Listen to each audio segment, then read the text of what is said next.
नमस्कार दोस्तों, स्वागत है आप सबका हमारे YouTube चैनल में। तो भाई साहब, जिन लोगों को लगता है कि बैंक एफडी बहुत ज़्यादा सेफ है, अपने जीवन भर की कमाई जो है बैंक एफडी में डालकर हम लोग आराम से सो सकते हैं, उनको बता दूं कि बैंक एफडी को लेकर एक बहुत बड़ा फ्रॉड जो है सामने आए हैं। जिसमें बैंक एफडी में क्या हुआ कि भाई बैंक के एक एम्प्लॉय ने कस्टमर्स के अकाउंट से बहुत बड़ा अमाउंट जो है निकाला, और वो भी बिना कस्टमर के नॉलेज के, और उसको जो है स्टॉक मार्केट में लगा दिया। ओके, हाई रिटर्न के चलते। और एक टाइम के बाद आपको पता है कि स्टॉक मार्केट में तो कोई गारंटी रिटर्न होता नहीं है, पैसे डूबने का बहुत ज्यादा खतरा होता है।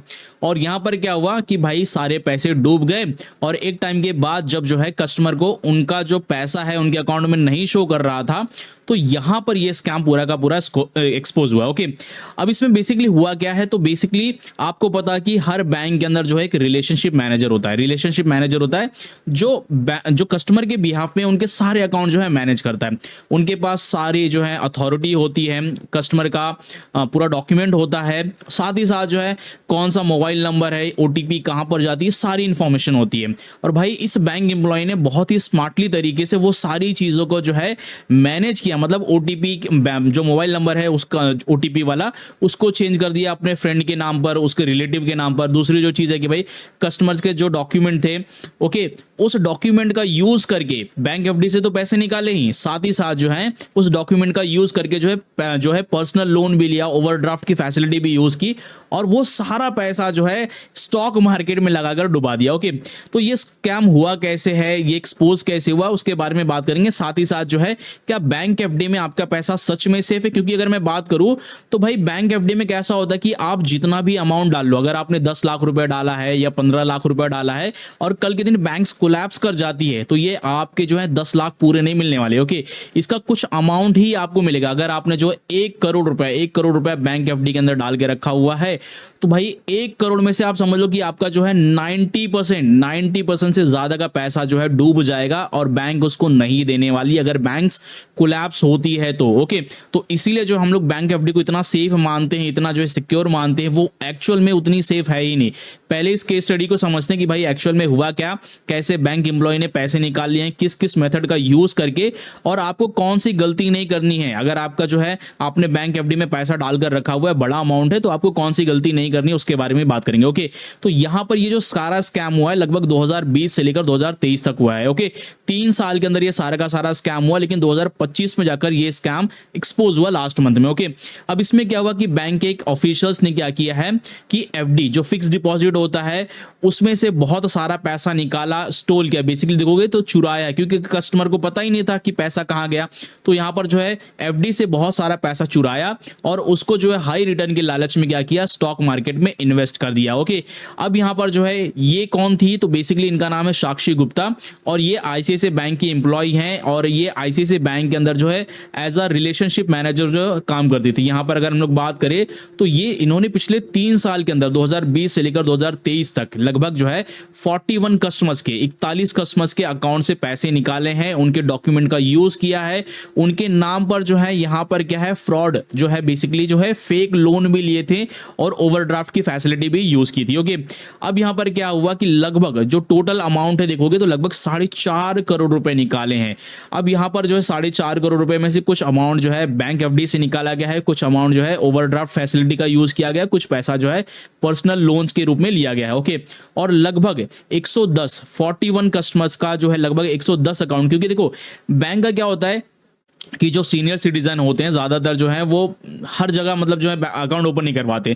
उनका क्या होता है एक ही बैंक के अंदर जो 2-3 जैसे किसी जो है एफडी के लिए करवा लिया, फिर अपनी किसी अपनी वाइफ के स्पाउस के नाम पर जो है दूसरा अकाउंट ओपन करवा लिया। तो ऐसे लगभग 110 अकाउंट से कितना है, लगभग 4.5 करोड़ रुपए निकाले हैं। और यहाँ पर ये जो सारा पैसा है देखो, blows it on stock. Okay, सारा का सारा जो पैसा है वो स्टॉक मार्केट में डुबा दिया है। ओके, अब यहाँ पर इनके बारे में बात करें तो बेसिकली जो है कोटा पुलिस को ये सारी चीजें जब पता चली, तो यहां पर इन्होंने छानबीन किया, तो पता चला कि ये एज अ जो है working as a relationship manager. और रिलेशनशिप मैनेजर जो है भाई वो होते हैं ना जो कस्टमर के साथ काफी अच्छा खासा इनका जो है रिलेशन होता है, साथ ही साथ कस्टमर के जो बिहाफ में बहुत सारी ये चीजें करते हैं। अगर कस्टमर को मान लो कि कोई बैंक एफडी बनवानी है नहीं, तो ये जो है कहीं ना कहीं रिलेशनशिप मैनेजर को फोन करेंगे, और वो जो है रिलेशनशिप मैनेजर इनका सारा काम करवा देगी। ओके, साथ ही साथ अगर बैंक एफडी को जो है यहाँ पर तोड़वाना है, जो है तो उस केस में भी ये सारा का सारा काम कर देती है। तो यहाँ पर इन्होंने क्या किया, जो राजस्थान का जो डीसीएम ब्रांच है उसमें इन्होंने लगभग जो कोटा पुलिस है उन्होंने पाया कि 4 करोड़ 68 लाख रुपए, बहुत बड़ा अमाउंट होता है, छोटा मोटा अमाउंट नहीं होता है। बहुत लोग जो है पूरी जिंदगी में ये इतना पैसा नहीं कमा पाते। ओके, तो इसमें क्या किया कि लगभग 41 कस्टमर्स के, बेसिकली 41 कस्टमर्स के 110 अकाउंट से जो अनऑथराइज्ड ट्रांजैक्शन किए हैं, किसने किए हैं? साक्षी गुप्ता ने। ओके, अनऑथराइज्ड मतलब जो है इनको कोई भी जो अथॉरिटी नहीं थी, बिना कस्टमर के, बेसिकली जो है नॉलेज के, इन्होंने क्या किया, पैसा निकाला है और उस पैसे को स्टॉक मार्केट में इन्वेस्ट किया है। कब से लेकर कब तक? तो 2020 से लेकर 2023 तक। और किस कस्टमर का पैसा निकाला गया, किस टाइप के, मतलब कि कौन से, जो यंग होते हैं जो है, या फिर जो है वर्किंग जो प्रोफेशनल होते हैं, या फिर जो है जो सीनियर सिटीजन होते हैं, उसके बारे में बात करेंगे। तो यहां पर जो है 3 साल के अंदर काफी अच्छा खासा पैसा देखोगे तो यहां पर जो है निकाला है 4.5 करोड़ रुपए निकाले हैं। लेकिन सोचो 2023 के बाद से भी 2024 गया, 2025 में जाके ये स्कैम जो एक्सपोज हुआ। मतलब भाई साहब, बैंक एफडी से पैसा गायब हो रहा था धीरे धीरे करके, लेकिन बैंक ऑफिशियल्स को पता नहीं था, कस्टमर को ही पता नहीं चला। इतना स्मार्टली तरीके से इन्होंने जो है ये पूरा फ्रॉड जो है उसको मैनेज किया था। ओके, सबसे पहले इन्होंने क्या किया कि भाई बैंक के अंदर जो एक सिस्टम होता है ओटीपी का, कल के दिन अगर मान लो कि भाई बैंक में आपने पैसे डाले हैं या फिर पैसे निकालने हैं, तो यहां पर सबसे पहले क्या आता है? ओटीपी, वन टाइम पासवर्ड जिसको कहा जाता है। तो जब भी आप जो है कोई रिक्वेस्ट डालते हो तो ओटीपी आता है वहां पर, और उस ओटीपी का यूज जो है आप पैसे विड्रॉ करने के लिए, फिर ट्रांजैक्शन करने के लिए कर सकते हो।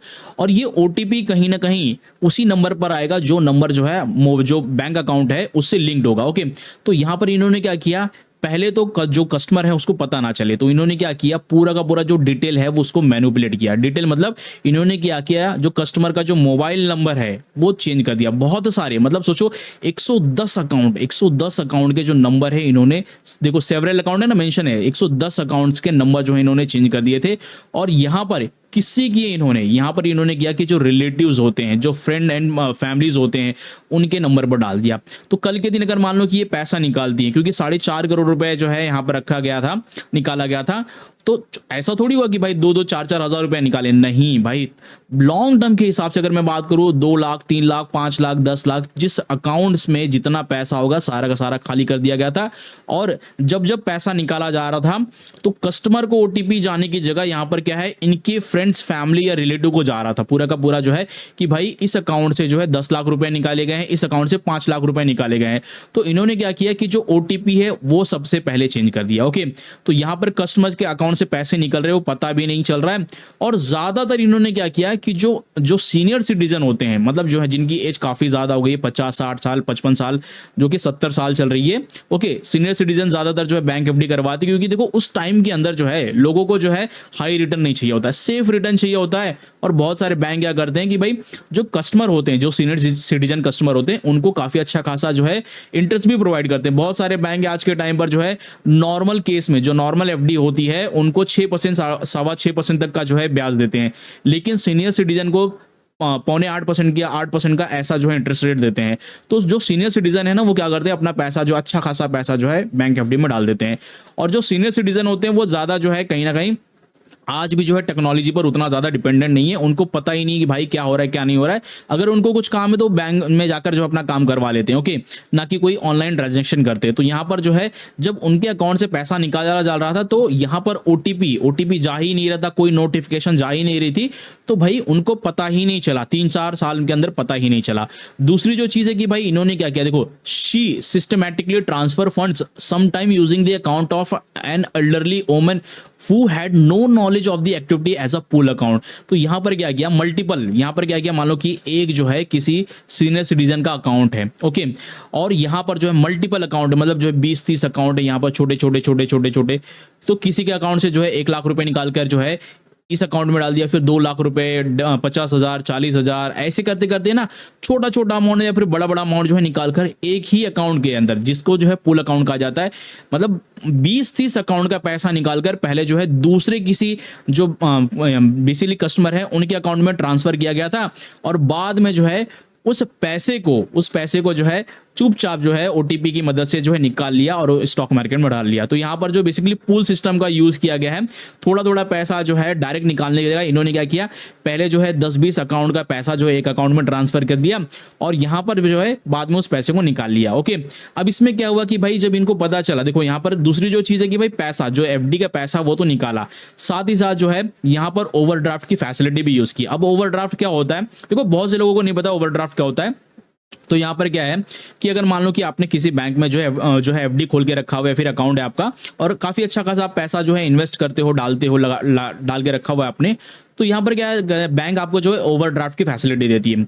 अब इसमें क्या होता है कि अगर आपके पास पैसा है नहीं है, अगर मान लो कि आपने जो है 10 लाख रुपए डाले हैं, ओके 10 लाख रुपए आपने एफडी करा के रखे हुआ है, तो यहाँ पर जब आपको अगर मान लो कल के दिन इनकेस इमरजेंसी आई, ओके, तो उस एफडी को तोड़े बिना, उस एफडी के बिहाफ में अगर आपका रिकॉर्ड अच्छा है, आपने जो है टाइम टू टाइम पे जो है पैसे इन्वेस्ट करके रखा है, आपका क्रेडिट स्कोर अच्छा है, तो वहां पर क्या कर सकते हो आप, उस 10 लाख के ऊपर आप 12 लाख रुपए तक का भी लोन ले सकते हो। बेसिकली जो इसको लाइन ऑफ क्रेडिट भी कह सकते हो, ओवरड्राफ्ट भी कह सकते हो कि भाई जितना पैसा उसके कंपेयर में आप ज्यादा पैसा उठा सकते हो। ओके, तो अगर मान लो कि आपके अकाउंट में जो है 10 लाख रुपए हैं और आपका ट्रैक रिकॉर्ड काफी अच्छा है, आपने जो है 10-20 साल जो है बैंक के अंदर पैसे डाल के रखे हुए, क्योंकि सीनियर सिटीजन को ज्यादा अच्छा खासा मिलता है, मतलब बेसिकली जो है जो अर्निंग पर्सन होते हैं उनको भी मिलता है। तो यहां पर क्या कर सकते हो आप, 10 लाख के बिहाफ में आप 12 लाख 15 लाख रुपए जो है शॉर्ट टर्म के हिसाब से, मतलब जो है 6 महीने 4 महीने के लिए उठा सकते हो। और यहां पर जो है बैंक वो फैसिलिटी सबको प्रोवाइड करती है। और यहां पर इन्होंने क्या किया, लगभग 40 अकाउंट से क्या किया गुप्ता, देखो यहां पर क्या, Gupta reportedly activated overdraft facilities on 40 accounts.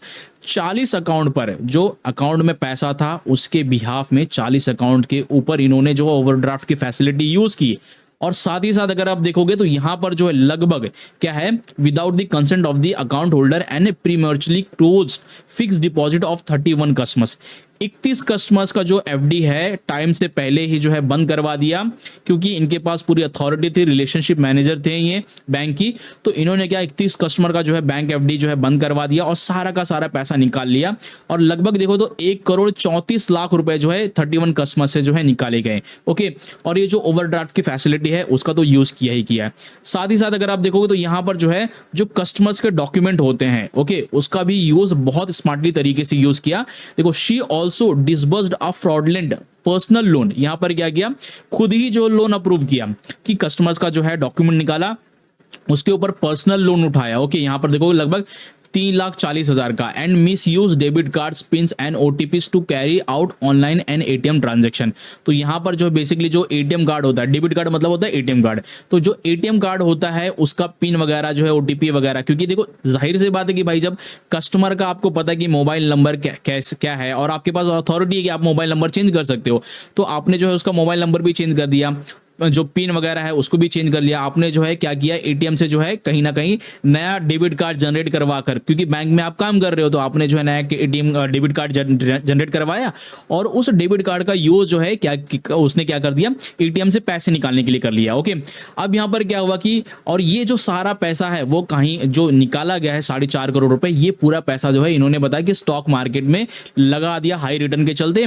और इनका इंटेंशन ये था कि भाई कल के दिन अगर मान लो कि जब मार्केट से प्रॉफिट होगा, 4.5 करोड़ रुपए डाल रहे हैं, अगर मान लो कि 5 करोड़ हो जाते हैं, 6 करोड़ हो जाते हैं, 50 लाख या करोड़ रुपए का फायदा हो जाता है, तो ये क्या करेंगे, 4.5 करोड़ रुपए वापस से कस्टमर के अकाउंट में डाल देंगे, बाकी जो 1-1.5 करोड़ रुपए है ये इनका प्रॉफिट हो जाएगा। ओके, लेकिन उल्टा हो गया, क्योंकि देखो कुछ जो है सोर्सेस ऐसा कह रहे थे कि भाई इन्होंने जो सारा पैसा डुबाया है ना वो ऑप्शन ट्रेडिंग में, ओके, हाई रिटर्न के चलते ऑप्शन ट्रेडिंग में पैसा लगाया था और बहुत अच्छा खासा पैसा डुबा दिया है। और ऑप्शन ट्रेडिंग में मोस्टली जो ऑपरेटर पैसा बनाता है, जो बेसिकली ब्रोकर है वो पैसा बनाते हैं, गवर्नमेंट पैसा बनाती है, और जो एफआईज होते हैं, बड़े प्लेयर होते हैं, वो पैसा बनाते हैं, जो रिटेल ट्रेडर होते हैं हमेशा वो लॉस करते हैं। ओके, अब यहां पर देखोगे तो ये सारा जो स्कैम है वो कैसे एक्सपोज हुआ, तो यहां पर क्या हुआ कि भाई the large scale fraud came to light after customer inquired about the fix deposit of 1.5 lakh. तो भाई एक जो कस्टमर है उन्होंने उनकी जो 1.5 लाख की एफडी थी उससे रिलेटेड जो है कहीं ना कहीं इंक्वायरी करना चालू किया and discovered that the amount had been transferred to the another account. और पता चला कि भाई इनका जो ये 1.5 लाख रुपए थे वो उनके अकाउंट में है ही नहीं, वो किसी दूसरे के अकाउंट में जो है ट्रांसफर कर दिए गए हैं, और वो भी विदाउट उनके ऑथोराइजेशन के। ओके, मतलब भाई उनको पता ही नहीं कब जो है पैसा निकाला गया, कब दूसरे के अकाउंट में ट्रांसफर कर दिया गया। और जब इसकी छानबीन होने लगी तो 2025 में, सोचो 2020 से ये सारी चीजें चल रही थी, 2025 में जब ऑडिट होने लगा तो कहीं ना कहीं तब जाकर पता चला कि भाई ये सिर्फ एक कस्टमर अकाउंट के साथ नहीं, बल्कि भाई मल्टीपल अकाउंट मतलब भाई 110 अकाउंट से पैसे ऐसे ट्रांसफर किए जा रहे थे, और उसमें जो है लगभग 4.5 करोड़ रुपए यहाँ पर अकाउंट्स में जो है मैच नहीं हो रहे। ओके, अब यहाँ पर क्या हुआ कि भाई यहाँ पर सारी चीजें पता ही चली, मतलब जो है कहीं ना कहीं पता चली, और उसके बाद जो है आईसीआईसीआई बैंक ने बोला कि भाई जिन लोगों के जो जेन्युइन क्लेम्स हैं, मतलब भाई कि 4.5 करोड़ रुपए जिनके एक्चुअल में डूबे हैं वो लोग क्लेम करेंगे विथ इंटरेस्ट विथ रिटर्न, जितना उनका पैसा बनता है वो उनको दिया जाएगा। और यहाँ पर देखोगे तो भाई जो स्टाफ है उन्होंने लगभग 4.5 करोड़ रुपए का घोटाला किया, लेकिन यहाँ पर जो है बैंक ने फाइनली जो है जिन लोगों के पैसे डूबे थे उनको रिटर्न कर दिया, क्योंकि देखो जाहिर सी बहुत बात है कि भाई बहुत बड़ा बैंक है। दूसरे नंबर पर आता है निफ्टी 50 के अंदर, इसकी जो वेटेज है 8% के आसपास की है, और यहां पर दूसरे नंबर का बैंक है वैल्यूएशन के हिसाब से भी। ओके, तो यहां पर इनको तो देना ही था, और 4.5 करोड़ रुपए इनके लिए कौन सी बड़ी बात है। अगर मान लो ये पैसा नहीं देते, नहीं लौटाते, तो भाई एक जो हमेशा के लिए इनके ऊपर जो है बेसिकली दाग पड़ जाता था कि यहां पर जो है इस बैंक के अंदर पैसा डाला था और सारा का सारा पैसा डूब गया है। ओके, अब यहां पर जो है बैंक की गलती क्या है और कैसे आप इस गलती से बच सकते हो। तो सबसे पहले अगर मैं बात करूं तो भाई कभी भी जो है एक पर्सन के हाथ में इतनी बड़ी जो है रिस्पॉन्सिबिलिटी या फिर इतना बड़ा एक्सेस नहीं देना चाहिए। जैसे यहां पर साक्षी गुप्ता के पास क्या था, पूरा एक्सेस था कि भाई यहां पर 110 अकाउंट को वो आराम से मैनेज कर ले रही थी, इतना सारा स्कैम किया, किसी को पता ही नहीं चला। मतलब जो है अगर रिलेशनशिप मैनेजर हैं तो अगर कोई एक चीज कर रहा है तो वहीं कहीं ना कहीं दूसरा जो पर्सन है वो वेरिफिकेशन के लिए होना चाहिए कि भाई आपके पैसे से आपके अकाउंट से इतने पैसे निकाले जा रहे हैं, आपको पता है या नहीं पता है। फिर या फिर जो है कहीं ना कहीं अगर आप जो बैंक ओटीपी चेंज कर रहे हो तो पहले जो है कस्टमर को कॉल करके पूछना चाहिए। ओके, ये सारी चीजें होनी चाहिए। तो किसी एक एम्प्लॉय के हाथ में इतना बड़ा एक्सेस नहीं मिलना चाहिए। दूसरी जो चीज है कि बैंक एफडी के बारे में मैंने बोला था कि भाई बैंक एफडी सेफ क्यों नहीं है। सबसे पहले देखोगे तो यहां पर जो अगर आप मान लो कि बैंक एफडी में आप कितना भी पैसा रखोगे, लेकिन उसके ऊपर जो इंश्योरेंस होता है वो सिर्फ 5 लाख रुपए तक ही मिलता है। देखो यहां पर in India up to 5 lakh deposited in a single bank. अगर आपने एक बैंक के अंदर पैसा डाल के रखा हुआ है एफडी के रूप में, तो यहां पर जो सिर्फ 5 लाख रुपए ही इंश्योर्ड है। और ये किस फॉर्म में है, देखो यहां पर deposit insurance and credit guarantee corporation. तो आरबीआई की गाइडलाइन के हिसाब से कहीं ना कहीं डीआईसीजीसी है जो ये बताती है कि 5 लाख रुपए तक का भाई आपको इंश्योरेंस मिलेगा। अगर आप जो 1 करोड़ रुपए भी रख रहे हो और 1 करोड़ रुपए पूरे के पूरे जो है बैंक्स कोलैप्स कर जाती है, डूब जाती है, तो यहां पर आपको सिर्फ जो है 5 लाख रुपए मिलने वाला है। बाकी की जो 95 लाख रुपए आपको समझ लो डूब सकता है। ओके, अब यहां पर क्या है, वो जो 5 लाख रुपए हैं उसमें भी अगर मैं बात करूं प्रिंसिपल और जो इंटरेस्ट है दोनों को मिलाकर ही दिया जाएगा। ओके, अब क्वेश्चन आता है कि भाई साहब क्या जो है बैंक एफडी में एक्चुअल में पैसे अगर डूब जाते हैं तो भाई 5 लाख रुपए ही मिलेंगे, बाकी पैसे डूब जाएंगे।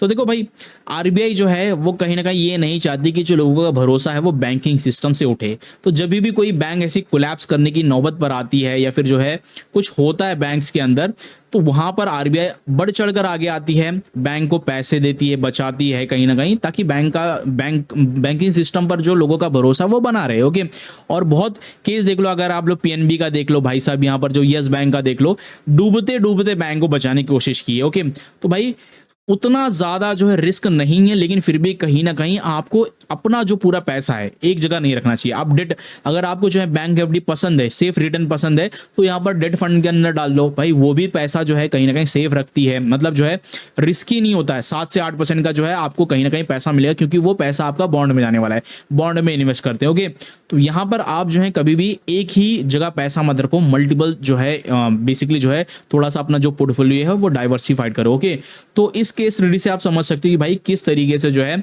आज के टाइम पर जो है इंडिया में कहीं भी पैसा सेफ नहीं है। हालांकि जिन लोगों के पैसे डूबे थे उनको मिल गए। ओके, तो ऐसी बहुत सारी जो है मार्केट से रिलेटेड नई इंफॉर्मेशन के लिए चैनल को सब्सक्राइब करना ना भूलें। मिलते हैं नेक्स्ट वीडियो में।